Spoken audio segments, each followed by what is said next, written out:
dice cuando nos cuenta la historia que la historia se continúa en nosotros, que nosotros somos los que vamos a continuar por la lucha emancipatoria o nosotros somos los que la miramos de afuera haciéndonos cómplices por la no acción de que continúa el saqueo, quejándonos en todo caso que el 95% de nuestros jubilados ganan menos de 1.500 pesos por mes. Entonces yo digo, ¿cómo se demuestra la historia argentina para que no se lo olviden más? Lo primero que hay que decir, en esa poesía que nos regala el misterio de lo que significa que alguna vez en la Argentina tenemos que vivir con gloria, que es el himno nacional, se dice con absoluta claridad, ¿se acuerdan? Sean eternos los laureles que supimos conseguir. Si yo les pregunto a ustedes, ¿dónde están los laureles que debían ser eternos en la vida cotidiana de cada uno de nosotros? ¿Dónde están los laureles? Hay que pensarlo.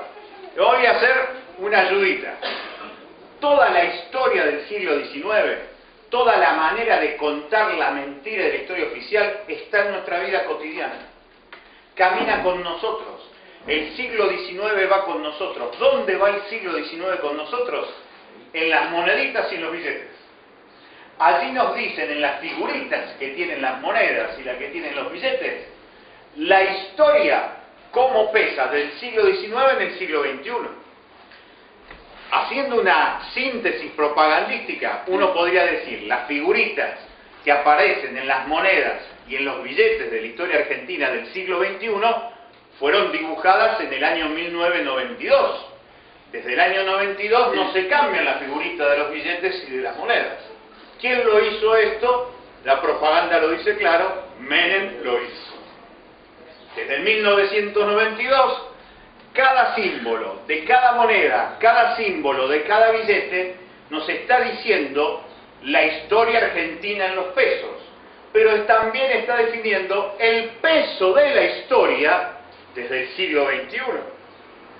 Por lo tanto, fíjense qué metáforas nos ofrece estas cosas. Los laureles que debían ser eternos y que supimos conseguir, está en una de las monedas, solamente los laureles. ¿Dónde está? ¿En qué moneda? En la moneda de 1 centavo. Fíjense qué metáfora. Los laureles solos, porque lo van a encontrar después, algunos laureles en la moneda de 1 peso, pero solo los laureles están en la moneda de 1 centavo. La metáfora es fantástica, porque los laureles que supimos conseguir y que debían ser eternos, están prácticamente desaparecidos.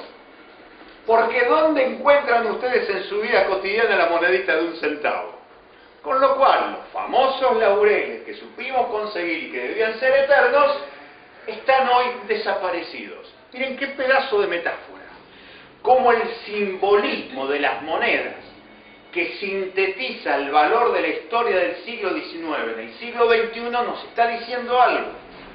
Después uno sigue evolucionando. Se encuentra por lo menos con esto de que en la moneda de 1 centavo aparece esta cuestión, en la moneda de 5 centavos aparece el famoso sol, el sol que según dice el Villiquen, que es el sol de mayo, el sol de la bandera de Belgrano, por ejemplo. ¿De dónde viene ese sol? Para la mayoría de nuestra gente, cuando nosotros vamos a las escuelas, a los pueblos a charlar, enseguida levanta la mano alguien, ese es el sol del 25 que viene asomando, te dice la gente, tal como lo había contado Mitre, tal como lo contó el que multiplicó a Mitre, que fue el Villiquen. Esta es la historia oficial.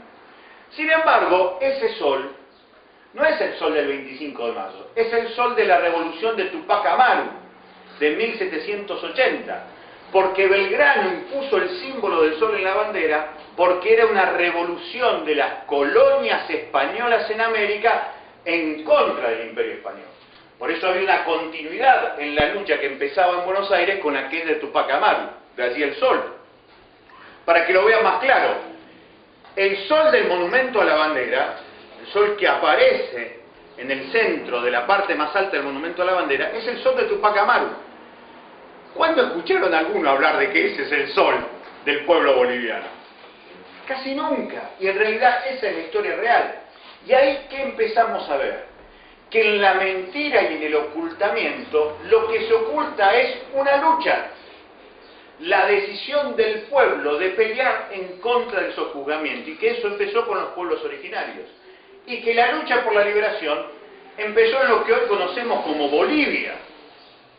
Los que somos futboleros sabemos que en las canchas, en donde se recicla fundamentalmente el sentido común impuesto por las minorías en las mayorías, se dice boliviano en términos despectivos,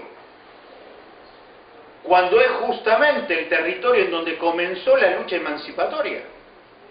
Por eso incluso los grandes intelectuales de la Revolución de Mayo, Mariano Moreno, por ejemplo, Bernardo Monteagudo, se educaron en la Universidad de Charcas, allí en el Alto Perú, en Bolivia. Pero eso no se dice. En cambio, el sistema ha impuesto de que el pueblo boliviano es el bolita, es el tipo que siempre supuestamente es menos que nosotros. Y fue justamente en Bolivia en donde comenzó el movimiento de liberación más importante que reconoce la historia de América del Sur, que continuó, insisto, en este símbolo que Belgrano recupera. Es el sol que intenta reivindicar la historia de quienes decían que el sol era el centro del universo, los incas. Por eso Belgrano ponía el sol en medio de la bandera. Es muy interesante esta historia, que no se cuenta a los pibes, se la ningunea. Y ni hablemos a nosotros, la gente grande, que deberíamos saber que somos continuadores de la historia en la lucha por la liberación, o que por omisión somos continuadores de la dependencia. Fíjense los simbolitos, vida cotidiana de los argentinos.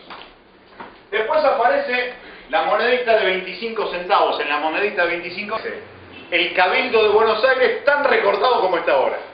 Si ustedes van al Cabildo van a sentir tristeza, porque uno imagina siempre al Cabildo, que lo dibujó de chiquitito en los cuadernos, como si fuera algo realmente fantástico, de una dimensión colosal, porque uno le pone todo lo que supuestamente es esa palabra cada vez más lejana y más vieja, que es la palabra patria. ¿Qué es la patria?